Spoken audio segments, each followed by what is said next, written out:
Current density. Current density को हम J vector से डिनोट करेंगे।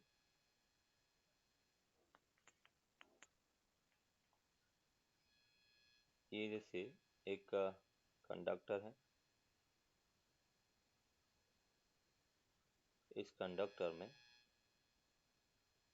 करंट I फ्लो हो रहा है।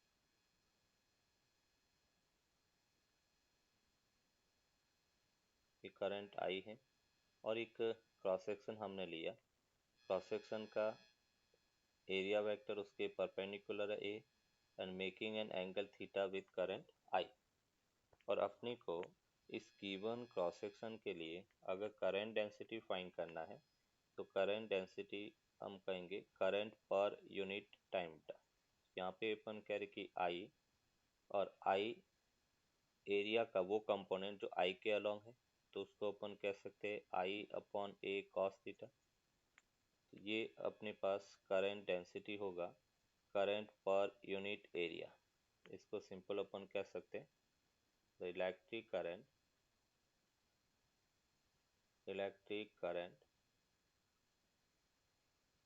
पर यूनिट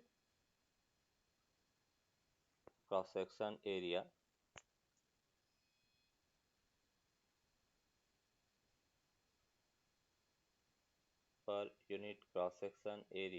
is called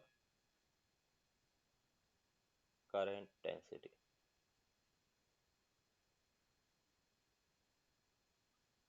इस यहाँ पे अपन कहेंगे, हमने कहा इलेक्ट्रिक करंट है वो स्केलर क्वांटिटी है, जबकि करंट डेंसिटी है वो वेक्टर क्वांटिटी है।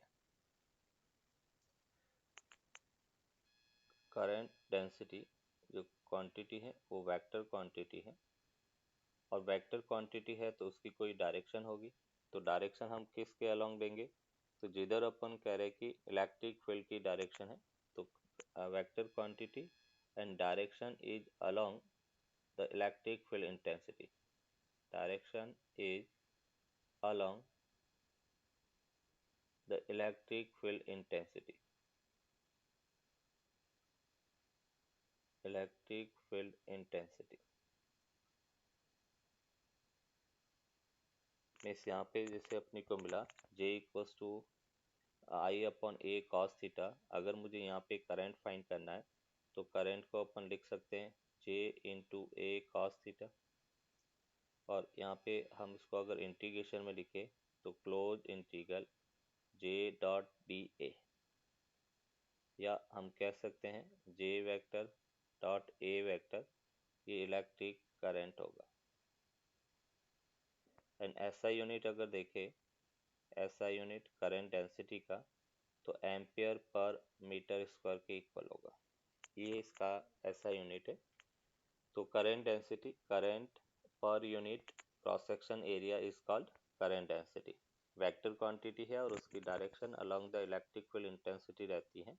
और अगर करंट डेंसिटी गिवन है, I अपनी को फाइंड करना है, तो हम लिख सकते हैं I equals to J dot A vector या close integral J dot D A के इक्वल होगा।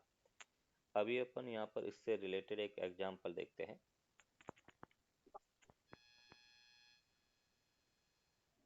ये जिसे अपने को कहा गया है कि एक कंडक्टर है,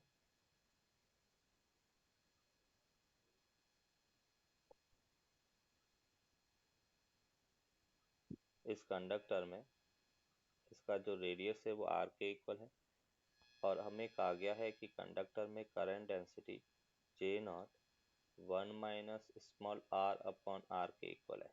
ये करंट डेंसिटी अपने को गिवन है, where small r is the distance from the central axis है, where small r is the distance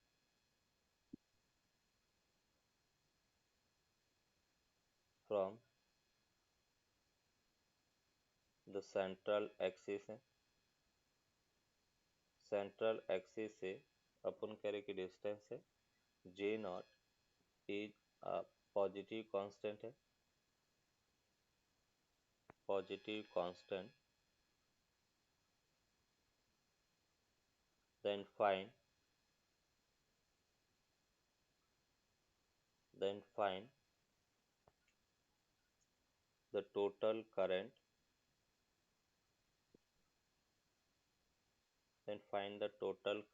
from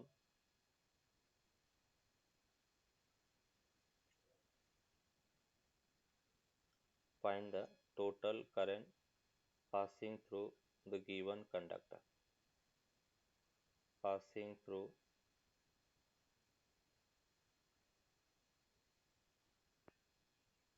the given conductor. इस कंडक्टर से करंट फाइंड करने के लिए हम एक रिंग एलिमेंट इसमें सेलेक्ट करेंगे, एक क्रॉस सेक्शन। तो यहाँ पे हमने r डिस्टेंस पर एक dr थिकनेस का रिंग एलिमेंट लिया और पहले अपन इस स्मॉल एलिमेंट से करंट है वो फाइंड करें। तो करंट अपने पास क्या होगा, डी आई, और वो होता है current density into cross section D ए।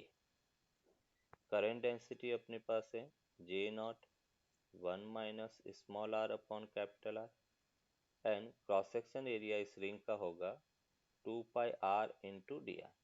मतलब अपन कह रहे जो शेडो पोर्शन मैंने बनाया है इस रिंग को अगर अपन स्ट्रेट करेंगे तो इस टाइप से एक रेक्टेंगल स्ट्रिप बनेगी, और मुझे ये शेडो का एरिया चाहिए। तो एरिया क्या होगा, इसकी सरकमफेरेंस वो इसकी लेंथ होगी और इसका क्रॉस सेक्शन वो इसकी विड्थ होगी डी आर। तो हम ये कह सकते हैं कि जो डी ए है वो लेंथ इंटू विड्थ होगा क्योंकि एक रेक्टेंगल स्ट्रिप बनेगी। तो 2 पाई आर डी आर हो गया।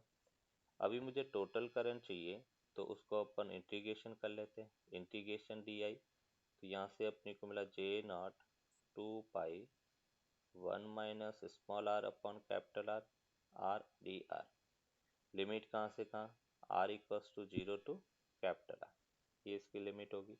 मीन्स यहाँ से हम लिख सकते हैं कांस्टेंट उसको बाहर ले लिया 2 पाई जे नॉट, फिर आर का डी आर के रेस्पेक्ट में आर स्क्वायर बाई 2 हो गया, माइनस 1 अपॉन आर, आर और आर स्क्वायर है तो आर क्यूब अपॉन 3 हो गया।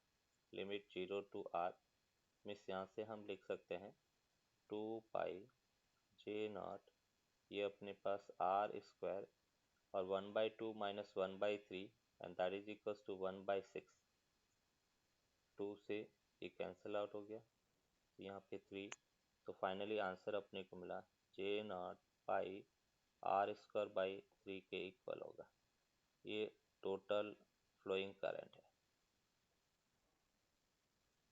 मोबिलिटी क्या है, तो सिंपल इसको अपन कह सकते हैं the drift velocity per unit electric field intensity. The drift velocity per unit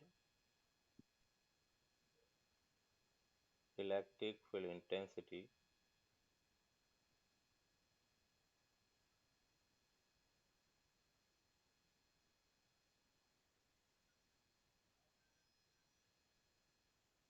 the drift velocity per unit electric field intensity is called mobility।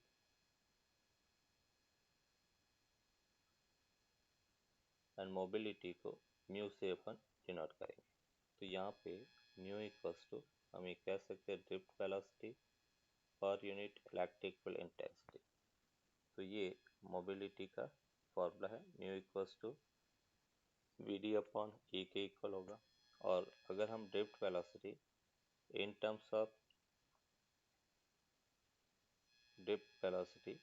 Terms of mobility अपन देखें तो V D equals to mu E के equal होता है। इसकी SI unit अगर देखें तो एसआई यूनिट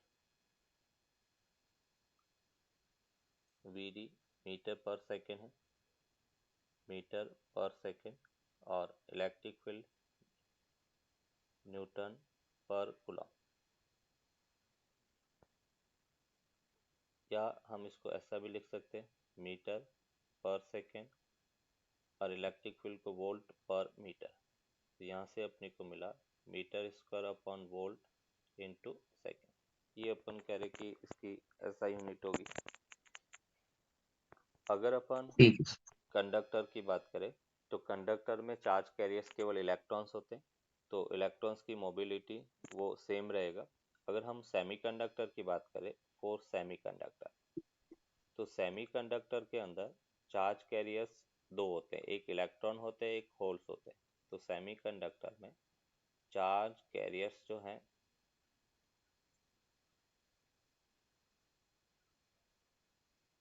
एक तो इलेक्ट्रॉन और दूसरा होल है। इलेक्ट्रॉन्स की मोबिलिटी अगर म्यू ई है, होल्स की मोबिलिटी म्यू एच है, और दोनों की मोबिलिटी को अगर कंपेयर करें तो हम कहेंगे इलेक्ट्रॉन की मोबिलिटी होल से ज़्यादा होती है। कैसे होती है, सेमीकंडक्टर जब टॉपिक पढ़ेंगे तो उसमें अपन इसको डिस्कस करेंगे कि इलेक्ट्रॉन्स जो है उसका फिजिकल सिग्निफिकेंस होता है, holes due to deficiency of electrons बनता है। तो जब इलेक्ट्रॉन मूव करेगा तो होल मूव करेगा। तो यहाँ पे अपन कहेंगे कि mu E greater than mu H के इक्वल होता है। इसीलिए अपन कह रहे हैं कि जब एन टाइप के सेमीकंडक्टर मटेरियल है उसको हम पी की कंपेरेटिव ज़्यादा यूज करते हैं। हमें ये पूछा भी जाता है क्वेश्चन कि why we use N type semiconducting material rather than P type. तो उसका एक ही आंसर होता है कि एन टाइप सेमीकंडक्टिंग मटेरियल है, उसकी मोबिलिटी ज़्यादा रहती है कंपेरेटिव टू अपन कैरी की होल, क्योंकि एन टाइप में मेजोरिटी चार्ज कैरियर्स इलेक्ट्रॉन्स होता है। अभी नेक्स्ट यहाँ पे एक टर्म डिफाइन करेंगे, ohm vector form of Ohm's law. Vector form of Ohm's law,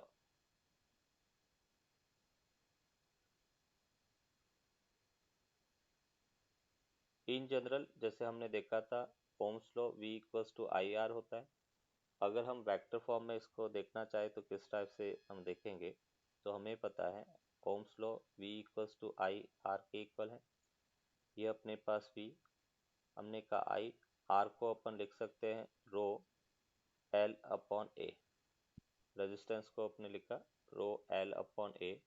अभी इसको थोड़ा सा मैं मॉडिफाई करता हूँ। यहाँ पे हमने कहा I upon A and that will be equals to V upon rho L. I upon A current density J के इक्वल होता है, V upon L electric will होता है, और J equals to E by rho, और हम इसको लिख सकते हैं जे 1 अपॉन रो सिग्मा के इक्वल है, तो सिग्मा ई। तो J vector equals to sigma E के इक्वल होता है, that is vector form of Ohm's law है, ओम्स लॉ। अभी जैसे हमने कहा था कि करंट डेंसिटी की डायरेक्शन है वो इलेक्ट्रिक फील्ड इंटेंसिटी के अलोंग होता है, तो J vector equals to sigma E, sigma तो कांस्टेंट है, तो ई वेक्टर मतलब जो डायरेक्शन ई की होगी वही जे की होगी, और इसी को अपन vector form of Ohm's law कहते हैं। J vector equals to sigma into E vector के इक्वल होगा। Battery that means group of cell,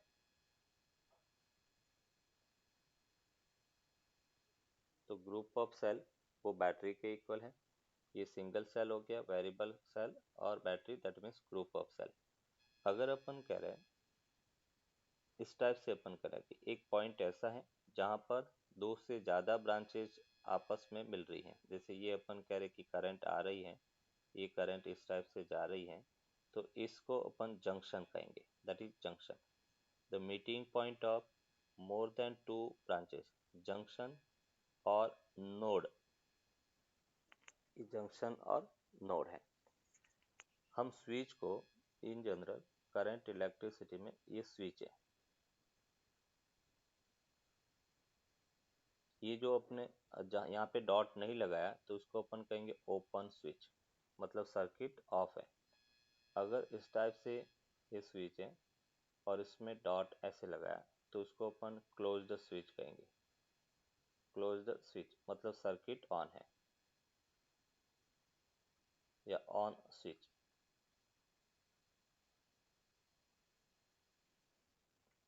ये ऑफ स्विच है।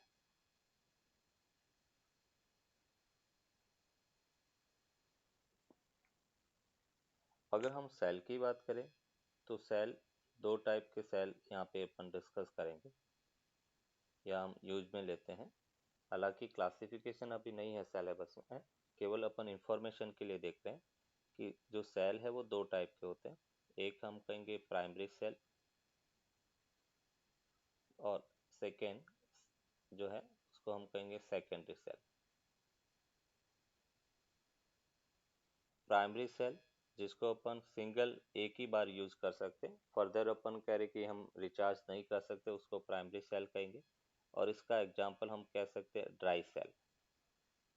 ड्राई सेल जिसको केवल सिंपल एक ही बार अपन यूज करते हैं, जैसे हम अपना जो क्लॉक है उसमें जो सेल लगाते हैं वो ड्राई सेल होता है, एक बार यूज किया और फिर अपन उसको थ्रो कर लेते हैं, सिंगल यूज है। अगर अपन सेकेंडरी सेल की बात करें तो सेकेंडरी सेल में जैसे जो बैटरी होती है व्हीकल के अंदर अपन यूज करते हैं जो ऑटोमेटिकली चार्ज है, तो उसको अपन सेकेंडरी सेल कहेंगे। तो जो बैटरी अपन यूज करते हैं ऑफ व्हीकल वो सेकेंडरी सेल है, उनको फर्दर अपन रीयूज कर सकते हैं। अभी अपन कह रहे कि यहाँ पर इंटरनल रेजिस्टेंस एक टर्म अपन डिफाइन करेंगे, और इंटरनल रेजिस्टेंस किस टाइप से डिफाइन कर सकते हैं। फर्स्ट अपन डिफाइन कर रहे हैं internal resistance. Internal resistance of cell,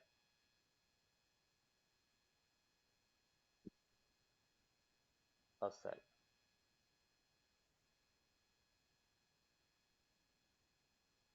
तो जैसे इंटरनल रेजिस्टेंस के अंदर हम कह रहे कि एक सेल को अपन डिजाइन करें, ये जैसे एक कंटेनर है, इस कंटेनर के अंदर हमने इलेक्ट्रोलाइटिक सॉल्यूशन दिया, ये जैसे इलेक्ट्रोलाइटिक सॉल्यूशन है।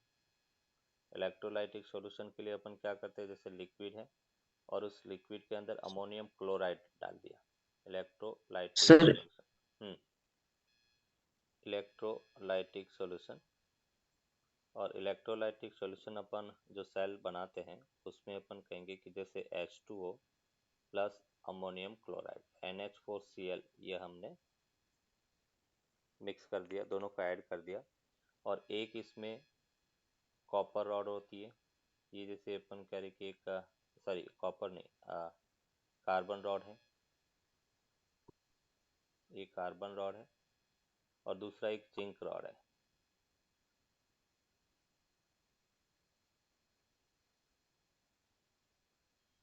ये इसके टर्मिनल हो गए। तो यहाँ पे अपन कह रहे कि zinc rod as a anode का काम करेगी, ये पॉजिटिव हो गया और ये नेगेटिव हो गया। तो ये बेसिकली इलेक्ट्रोलाइटिक सॉल्यूशन से अपने सेल जो लैब के अंदर अपन बनाते हैं। यहाँ पे अभी देखो इंटरनल रेजिस्टेंस क्या होता है कि जैसे ही इलेक्ट्रोलिसिस होगा, अमोनियम है वो NH4 प्लस और Cl माइनस में ब्रेक होगा, और फिर अपन कह रहे कि NH4 है वो अपन कह रहे कि एनोड कैथोड की तरफ जाएगा, और Cl माइनस एनोड की तरफ जाएगा और ZnCl2 बनाएगा। तो जब अपन कह रहे कि आयंस का फ्लो होता है, तो आयंस जब फ्लो होंगे एक एनोड की तरफ और दूसरा कैथोड की तरफ, तो ड्यूरिंग अपन कह रहे कि करंट फ्लो सेल के अंदर कुछ इलेक्ट्रोलाइटिक सॉल्यूशन है वो अपन कह रहे कि ऑपोजिशन प्रोड्यूस करेगा, उस आयन फ्लो को अपन कह रहे कि रजिस्ट करेगा। तो इस रेजिस्टेंस को जो अपन कह रहे कि इलेक्ट्रोलाइटिक सॉल्यूशन आयन फ्लो को रजिस्ट करता है, उसी को अपन उसका इंटरनल रेजिस्टेंस कहेंगे। और उस इंटरनल रेजिस्टेंस के कारण कुछ एनर्जी है वो सेल की वहां पर लॉस होगी। तो यहाँ पे अपन कह सकते हैं the opposition produced by the opposition produced by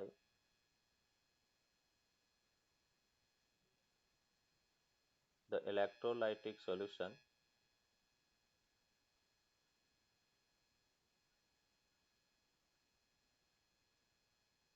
in a cell is called internal resistance.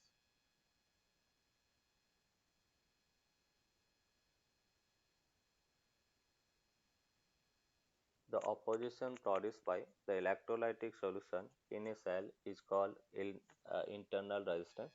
और मोस्टली इंटरनल रेजिस्टेंस को हम सेल के साथ में नेगेटिव टर्मिनल से कनेक्ट करता हुआ दिखाते हैं। तो ये जो आर मैंने यहाँ पे कनेक्ट किया वो ओपन करे कि इंटरनल रेजिस्टेंस है। सर्किट के अंदर सेल के साथ में जो नेगेटिव टर्मिनल के साथ में हम कनेक्ट करते हुए रेजिस्टेंस दिखाएंगे वो बेसिकली इंटरनल रेजिस्टेंस है। तो ये हमने कहा कि इंटरनल रेजिस्टेंस क्या है। अभी इसमें बेटा अपन कह रहे कि अगर हम इलेक्ट्रोलाइटिक सॉल्यूशन है और टोटल करंट अपने को फाइंड करना है, तो total current in electrolytic solution, total current flow in electrolytic solution.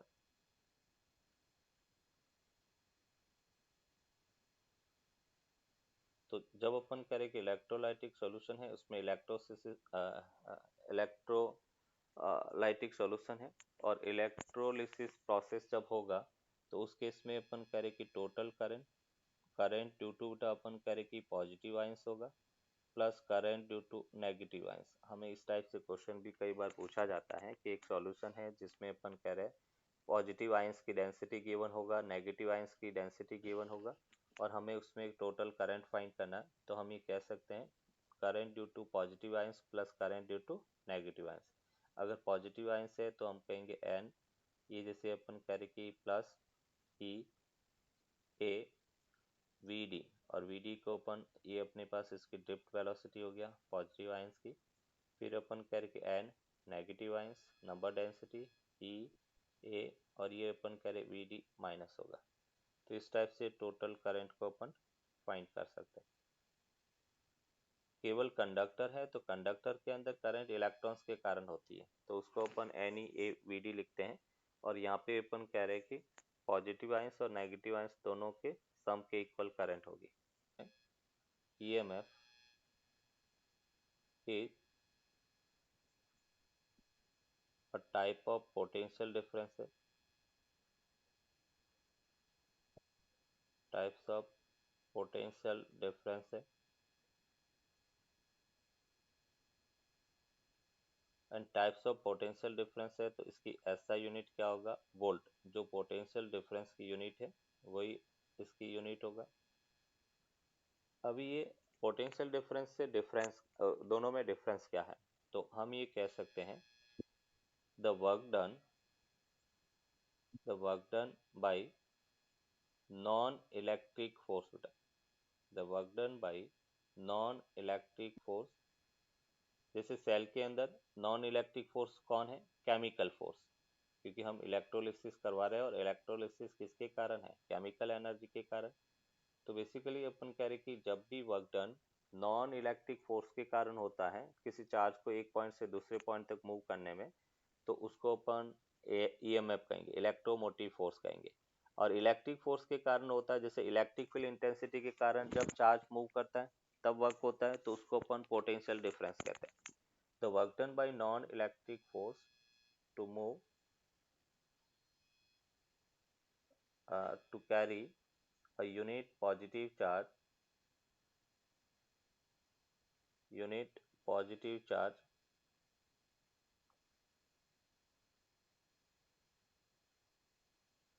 from one point to another point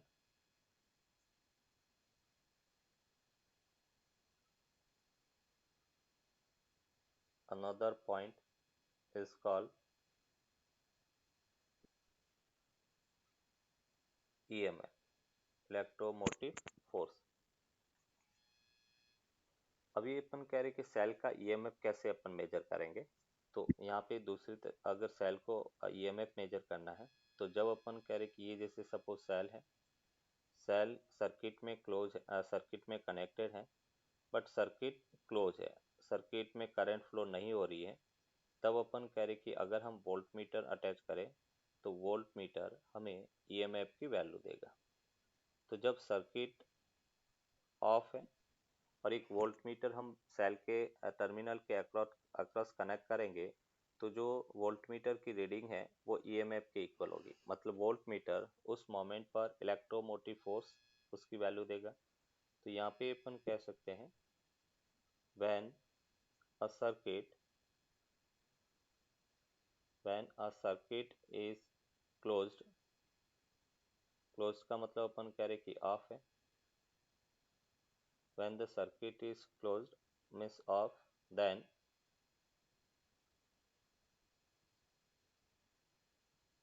the voltmeter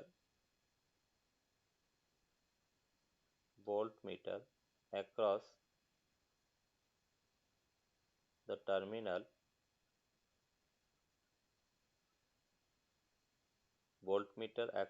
terminal of the cell or battery gives the value of EMF.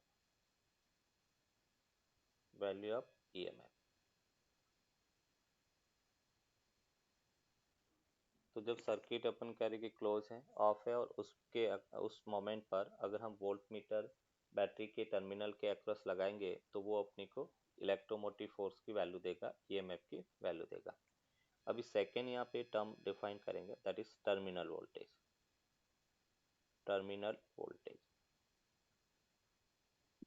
कोई cell है और cell का terminal voltage अगर find करना है तो अपन कैसे find करेंगे, इसको अपन VT से डिनोट करेंगे।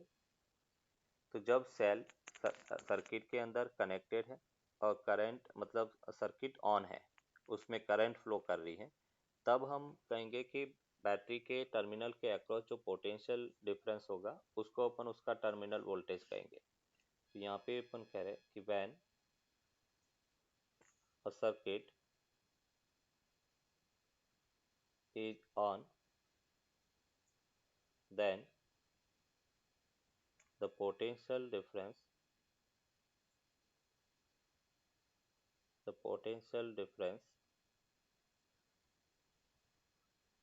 across the terminal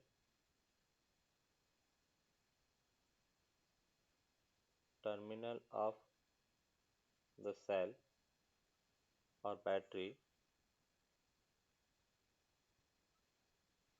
is called terminal voltage।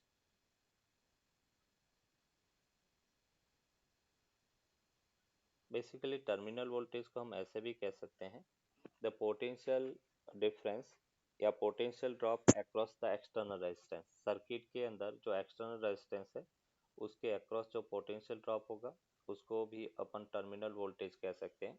अभी देखो, टर्मिनल वोल्टेज मेजर करने की दो कंडीशन है। तो अगर अपन कह रहे कि case one if battery is discharging,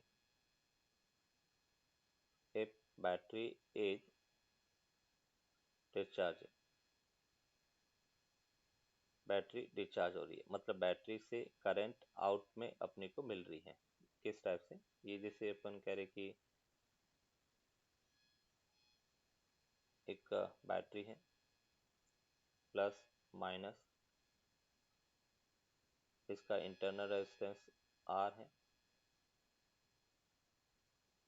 यहाँ पर एक एक्सटर्नल रेजिस्टेंस कनेक्टेड है, और अभी अपन कह रहे कि यहाँ पर एक वोल्टमीटर अपने अटैच किया, तो वोल्टमीटर हमें टर्मिनल वोल्टेज की वैल्यू देगा। ये एक्सटर्नल रेजिस्टेंस R है। इस सर्किट में अगर हम करंट की बात करें तो करंट I होगा। इस बैटरी का जो ईएमएफ है वो E के इक्वल है, और अगर हम यहाँ पे करंट फाइंड करें तो या केवीएल अप्लाई करें, किरचॉफ्स वोल्टेज लॉ क्या होता है उसको आगे देखेंगे, और वो होगा बेटा E minus I capital R minus I into R equals to 0। तो हम कहेंगे कि इस केस में E माइनस आई आर वो आई कैपिटल R के इक्वल होगा, और उसी को अपन टर्मिनल वोल्टेज कहेंगे। तो अभी अपन एज ए फॉर्मूला ये याद रखेंगे कि जब सर्किट बैटरी डिस्चार्ज हो रही है तो terminal voltage E minus I R के इक्वल होगा। एज ए फॉर्मूला बेटा इसको अपन याद रखें। जब बैटरी इज डिस्चार्जिंग उस केस में अपन कह रहे कि terminal voltage E minus I R के इक्वल होगा, मतलब आउटपुट में जो वोल्टेज मिलेगा वो उसके एक्चुअल ईएमएफ ई से कुछ कम मिलेगा, क्योंकि कुछ एनर्जी इंटरनल रेजिस्टेंस के अक्रॉस ड्रॉप हो गया। तो बचा हुआ अपन कह रहे कि potential difference E minus I are वो टर्मिनल वोल्टेज होगा। केस 2 अपन देख रहे, ठीक है sir. If battery is charging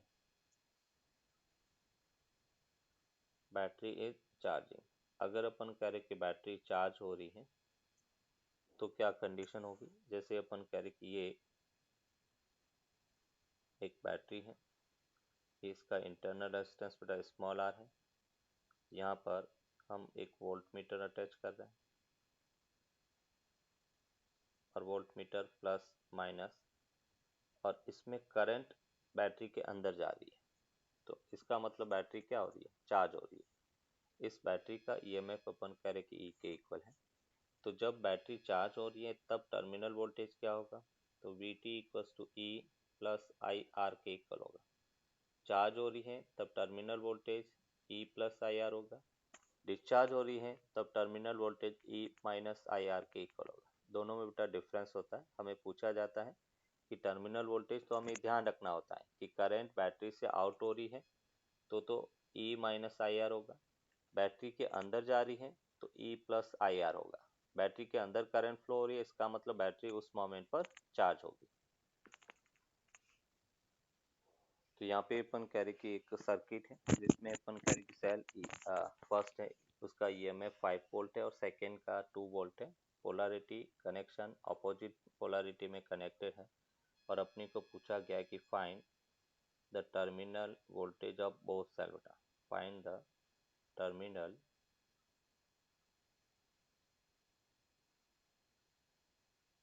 voltage of the both cells।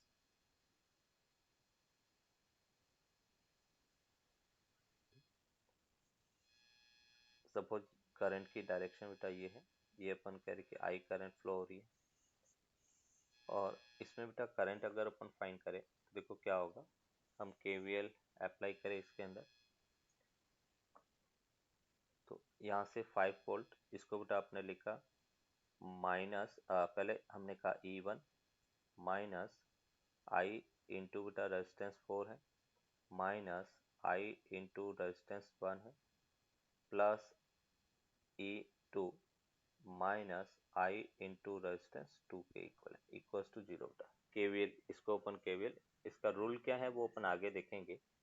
अभी देखो यहाँ पे इस पूरे सर्किट में टोटल करंट की अगर अपन बात करें तो E1 माइनस E2 होगा बेटा।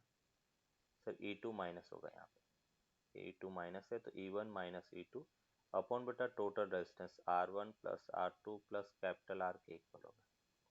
और उसको सिंपल अपने का 5 माइनस 2 अपॉन रेजिस्टेंस बेटा अपन कह रहे कि 2 हो गया प्लस 1 हो गया प्लस अपन कह रहे कि 4 हो गया। इस यहाँ से अपने को मिला 3/7 एम्पियर, ये करंट की वैल्यू 4 प्लस 3 7।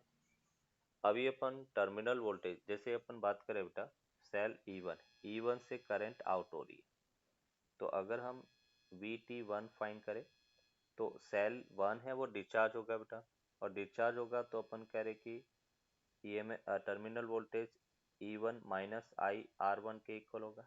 E1 की वैल्यू 5 है, I1 की वैल्यू 3/7 है और R1 2 के इक्वल है।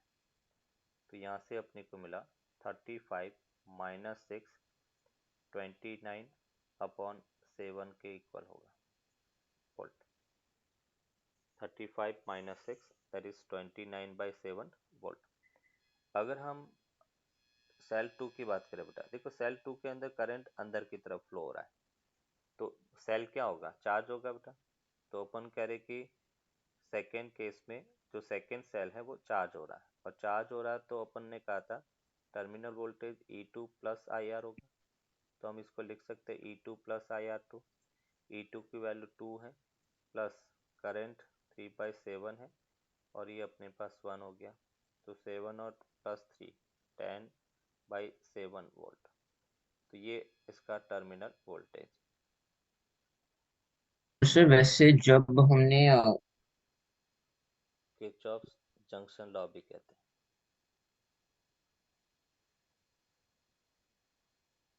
Kirchhoff's junction law.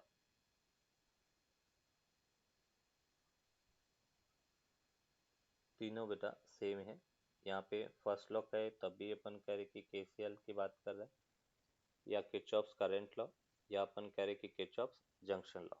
तो सबसे फर्स्ट अपन कहेंगे किरचॉफ्स फर्स्ट लॉ है that is based on charge conservation law बेटा। based on charge conservation law.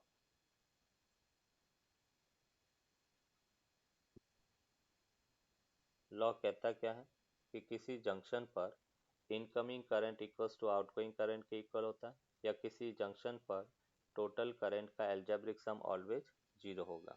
तो यहाँ पे लॉ को अगर अपन देखें तो according to KCL at any junction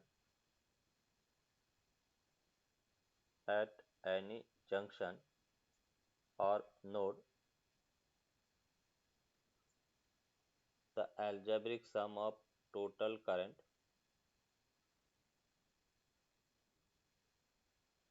algebraic sum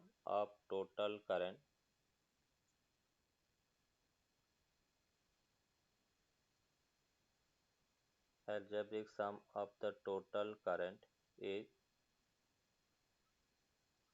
always zero. Means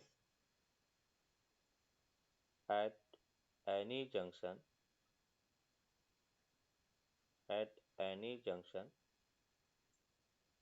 incoming current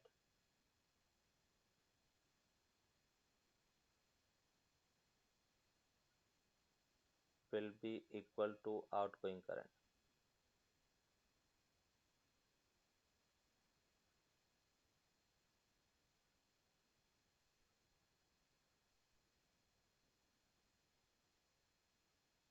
At any junction incoming current equals to outgoing current. For example, जैसे अपन कह रहे कि इस टाइप से ये एक जंक्शन है जहाँ पर एक से ज़्यादा ब्रांचेज है वो कनेक्ट हो रही हैं। ये जैसे करंट I1 आ रही है, ये करंट I2 आ रही है, इस ब्रांच में से करंट I3 जा रही है, ये करंट I4 जा रही है, ये करंट अपन कह रहे कि I5 आ रही है, और ये करंट अपन कह रहे कि I6 वो जा रही है। तो अभी अपन करें कि जंक्शन पर टोटल करंट का एल्जेब्रिक सम जीरो होगा, मतलब हम ये कह सकते हैं कि sigma I that must be equal to zero. Algebraic sum हम जब करंट का करेंगे तो हम इनकमिंग करंट को अगर पॉजिटिव लेते हैं तो आउटगोइंग करंट को क्या लिखेंगे, नेगेटिव।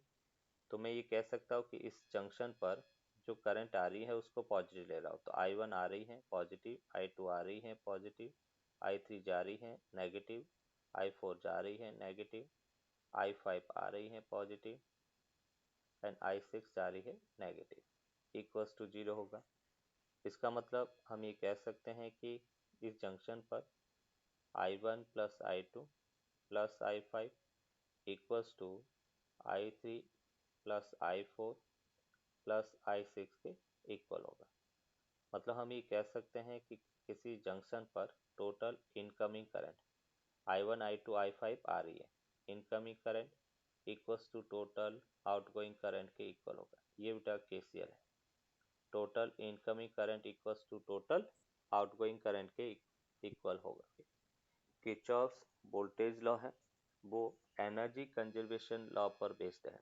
KCL हमने कहा Kirchhoff's current law charge conservation law पर बेस्ड है, Kirchhoff's voltage law energy conservation law पर बेस्ड है। तो based on energy conservation law,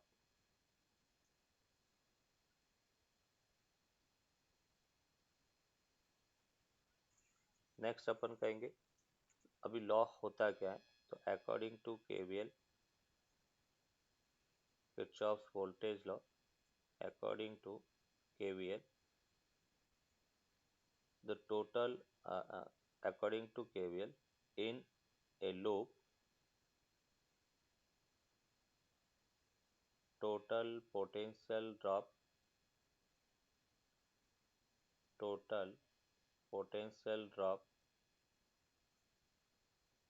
is equal to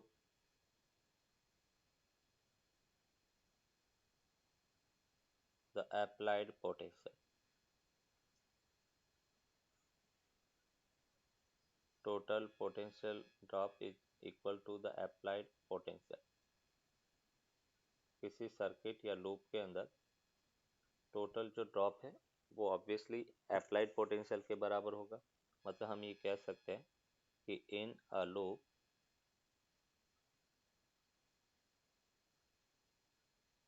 sigma I I R I, ये पोटेंशियल ड्रॉप है, वो sigma E I total applied potential के sum के इक्वल होगा। तो ये अपने पास केवीएल है, total potential drop equals to sum of the applied potential. देखो एक एग्जांपल से अपन इसको डिस्कस करते हैं। जैसे ये अपने पास एक सेल है, सेल ऑफ ईएमएफ E1 है, इंटरनल रेजिस्टेंस R1 है, अनदर एक सेल है,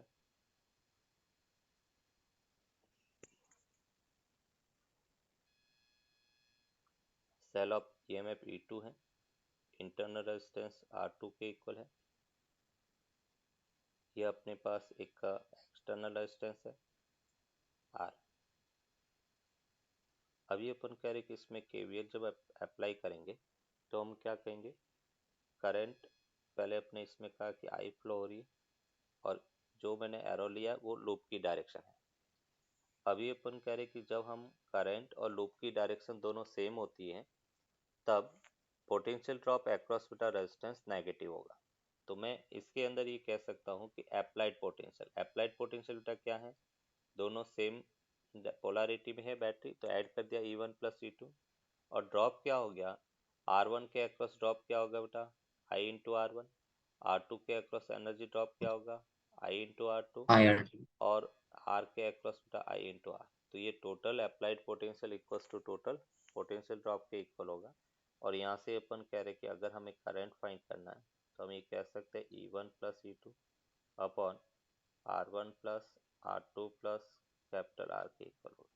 ये अपन कह रहे कि सर्किट में फ्लो होने वाली करंट है।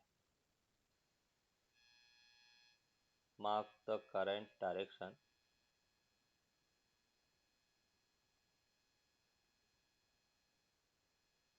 in every branch, in every branch and follow the KCL। किसी जंक्शन पर अपन कह रहे कि incoming current equals to outgoing current होना चाहिए और करंट की डायरेक्शन को मार्क करना। सेकेंड पॉइंट, जब अपन केवीएल अप्लाई करेंगे किरचॉफ्स वोल्टेज लॉ, तो उसमें अपने को किस टाइप से साइन कन्वेंशन यूज करना है, during applying the KVL, applying the KVL, first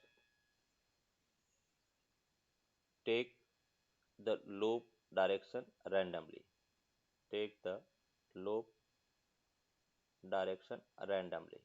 सबसे पहले आपको जैसा मतलब अपन उचित लगे उस टाइप से अपन करें लूप डायरेक्शन हम ले सकते हैं। Take the loop direction randomly, loop direction ले लिया, फिर अपन लूप केवीएल अप्लाई करेंगे और केवीएल अप्लाई करते समय हम कह रहे कि if the direction of loop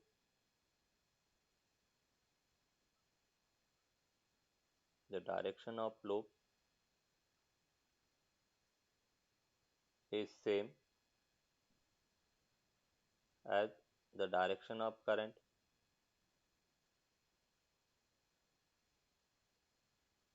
direction of current, then take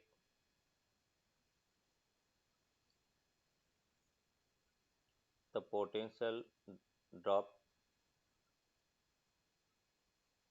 potential drop across resistance negative,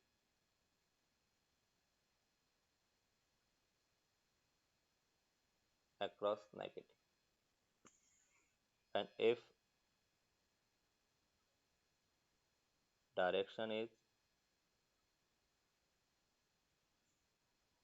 opposite, then take potential drop positive. ये बेटा अपने को पॉइंट ध्यान रखना है कि अगर लूप की डायरेक्शन करंट की डायरेक्शन सेम है तो अपन potential drop across resistance negative लेंगे, अगर लूप की डायरेक्शन और करंट की डायरेक्शन ऑपोजिट है तो हम potential drop across resistance positive लेंगे। Third point, if the loop direction if the loop direction hit the negative terminal of cell, then we take positive EMF, positive EMF of cell, and if the loop direction, अभी इसमें current की direction नहीं देखेंगे, हम कह रहे कि अगर हम मूव कर रहे हैं और लूप की डायरेक्शन सेल के नेगेटिव को हिट कर रहा है तो पॉजिटिव लेना है, पॉजिटिव को हिट कर रहा है तो नेगेटिव लेना है। And if the loop direction hit positive terminal of cell, then we take negative EMF, उस केस में अपन नेगेटिव ईएमएफ लेंगे। तो इस सर्किट को सॉल्व करने के लिए पहला काम अपना है करंट को मार्क करना। तो मैं यहाँ पे करंट को मार्क कर रहा हूँ। सपोज ये वाली जो ब्रांच है, आप करंट को अपने नाम से अपने हिसाब से कोई भी आप मार्क कर सकते हो, कोई भी नंबरिंग कर सकते हो। तो मैंने इस सर्किट के अंदर जो बी टू ए करंट, मैंने कहा कि टोटल करंट आई फ्लो हो रहा है, आई में से अपन कह रहे कि 2 ओम उसमें करंट I1 जा रहा है, तो बची हुई करंट बेटा अपन कह रहे कि इस ब्रांच में जाएगी I माइनस I1। और करंट मार्क करते समय हमें ये ध्यान रखना है कि किसी जंक्शन पर incoming current equals to outgoing होना चाहिए। मतलब यहाँ से करंट I आ रहा है तो जाने वाली करंट भी I होना चाहिए। देखो कैसे, I करंट आ रहा है और जाने वाली current I1 plus I minus I1, तो क्या बचा, I बचा बेटा। तो इस जंक्शन पर incoming current equals to outgoing हो गया। यहाँ से करंट I माइनस I1 आ रहा था, यहाँ से I1 आ रहा है, तो इस पर आने वाली टोटल करंट दोनों को ऐड किया तो I है, तो जाने वाली करंट भी I है। मतलब हर जंक्शन पर KCL फॉलो होना चाहिए, फर्स्ट कंडीशन हो गया जो फॉलो हो रहा है। अभी सेकेंड में अपन क्या कहेंगे, लूप की डायरेक्शन अपन सेलेक्ट करेंगे। देखो इस क्वेश्चन के अंदर अपने जो वेरिएबल लिए, दो वेरिएबल है, एक I और दूसरा I1। तो हमें दो लूप की इक्वेशन चाहिए। यहाँ पे अपन कह रहे कि एक लूप डायरेक्शन बेटा ये ले लिया और दूसरा लूप की डायरेक्शन ये ले लिया। हमने रैंडमली सबसे फर्स्ट लूप की डायरेक्शन सेलेक्ट कर दिया। अभी अपन कह रहे कि लूप की डायरेक्शन सेलेक्ट करने के बाद में हम केवीएल अप्लाई करेंगे। तो यहाँ पे अपन कह रहे हैं using KVL, Kirchhoff's voltage law. हम कह रहे कि पहले अपन लूप 1 के लिए बात करेंगे, फॉर लूप 1 बेटा ये ध्यान से देखना। लूप 1 में अपन यहाँ से स्टार्ट कर रहे हैं, ये अपने यहाँ से स्टार्ट कर रहे हैं, यहाँ से स्टार्ट किया। लूप और करंट की डायरेक्शन सेम, तो 1 ओम जो रेजिस्टेंस है इसके अक्रॉस पोटेंशियल ड्रॉप को नेगेटिव लेना है। जब हम कह रहे लूप और करंट की डायरेक्शन सेम तो नेगेटिव, तो सिंपल बेटा आपने लिखा माइनस आई इंटू 1 हो गया। लूप की डायरेक्शन बैटरी के नेगेटिव को हिट कर रहा तो पॉजिटिव लेना, तो प्लस 1 हो गया। फिर 2 ओम के अक्रॉस पोटेंशियल ड्रॉप नेगेटिव होगा क्योंकि लूप और करंट की डायरेक्शन सेम है। बैटरी के नेगेटिव को हिट कर रहा है तो प्लस 2 वोल्ट लेना है। I1 और लूप की डायरेक्शन सेम है तो अपने को नेगेटिव लेना है, तो minus I1 into 2 equals to 0। तो यहाँ से अपने को मिला 2I